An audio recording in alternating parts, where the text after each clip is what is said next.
Om Swastiastu. Perkenalkan, nama saya Kade Yuliwaya Astini. Di sini saya mahasiswa dari Prodi Filsafat Hindu semester 6. Di sini saya akan membuat video pembelajaran mengenai salah satu filsuf Cina yang mengembangkan pikirannya mengenai filsafat Konfusianisme. Nah, Konfusius atau Kongfu merupakan seorang filsuf besar Cina sebagai orang pertama yang mengembangkan sistem dengan memadukan alam pikiran dan kepercayaan orang Cina. Yang paling besar filosofisnya menyangkut mengenai moralitas. Kongfuce dengan nama kecil Kongchui atau Zhongyi, ia lahir pada tahun 551 sebelum Masehi di daerah Lu di Santung. Pada usia muda, yakni 17 tahun, ia diangkat menjadi pengawas kerajaan sebagai pemilik ladang gandum umum dan lumbung pangeran, kemudian menjadi kepala peternakan. Ia seorang yang suka belajar. Pada usia 22 tahun, ia memulai mengajar. Setahun kemudian, ia ditinggalkan oleh ibunya. Menurut adat, ia harus mengundurkan diri dari keramaian untuk berduka cita selama 3 tahun. Nah, selama berduka, ia mendalami kesusastraan, sejarah, dan adat istiadat dari zaman Wen sampai dengan zaman Mu yang tersimpan dalam perpustakaan kerajaan. Konfusius yakin bahwa untuk mengamankan keadaan maka harus kembali pada jalan yang telah ditempuh oleh Yao dan Sun, yaitu dengan jalan berbakti dan setia.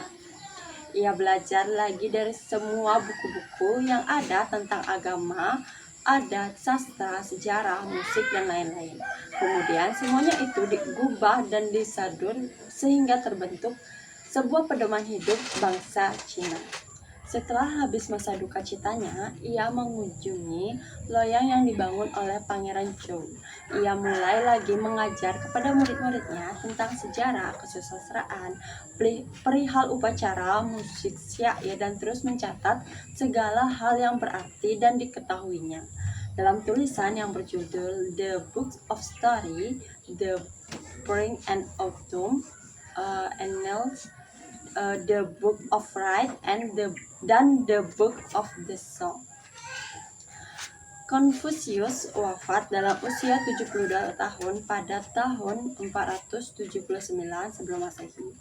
Nah, inti ajaran Konfusius terletak pada etika dan moral yang mengatur hubungan antara manusia sesuai dengan status masing-masing. Ia mengajarkan bahwa tahu yang berarti jalan sebagai prinsip utama dari kenyataan adalah jalan manusia. Artinya, manusia sendirilah yang dapat menjadikan tahu luhur dan mulia jika ia hidup dengan baik. Ajaran moral Konfusius mengandung unsur-unsur sifat bijak dari manusia. Ajarannya diantara yang pertama itu ada Yi. Yi umumnya diartikan sebagai menjunjung tinggi kebenaran, keadilan, kewajiban, dan kepantasan. Yang kedua itu ada Ren. Menurut Konfusius, manusia yang memiliki martabat adalah manusia yang memiliki Ren atau cinta kasih. Ren merupakan pusat kualitas moral manusia dan intisari dari cinta terhadap sesama, mencirikan sebuah peri kemanusiaan yang memiliki hati nurani, keadilan, dan kasih sayang. Yang ketiga itu adalah Li, yang berarti kesusilaan. Nah, pada sebelum masa Konfusius, Li berarti kurban. Kemudian Konfusius sendiri memperluas makna Li dengan arti kepatutan atau kepantasan perilaku terhadap orang lain. Nah, pengertian ini dapat diartikan sebagai kesusilaan yang meliputi semua nilai etika, tata krama, budi pekerti, kesopanan, dan lain sebagainya. Terus kemudian yang keempat itu ada Zi, yang artinya kearifan atau kebijaksanaan. Menurut Konfusius sendiri, seorang dikatakan bijaksana jika setiap hari memiliki kesadaran atau selalu sadar. Kemudian ajaran yang kelima itu ada Zin, di mana manusia bersandar pada kata-katanya, mengandung arti jika manusia konsisten dengan kata-katanya, maka ia layak dipercaya. Zin dapat juga diartikan sebagai kejujuran, kepercayaan, rasa untuk dapat dipercaya orang lain, serta dapat memegang janji dan menepati janji. Nah, dari pemikiran ini terdapat pengaruh pemikiran. Inilah Konfusianisme banyak menghasilkan para intelektual di Cina, dan pengaruh intelektualnya ini berpengaruh terhadap sebagian penduduk di Cina. Ajaran Konfusianisme berdampak pula pada ekonomi Cina itu sendiri dengan adanya konsep kerja keras dan kekerabatan yang dijunjung tinggi merupakan jaminan keberhasilan ekonomi masyarakat Cina.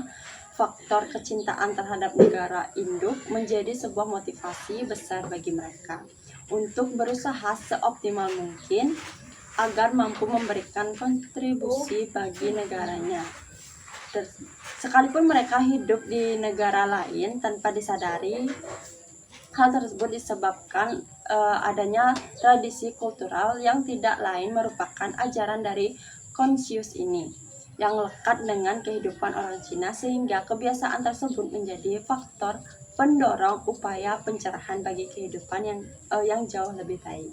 Nah, sekian dari video pembelajaran yang saya buat mengenai filsafat Konfusianisme, mengenai filsuf Konfutse. Akhir kata saya ucapkan terima kasih dan saya tutup dengan Paramasanti. Om Santi Santi Santi Om.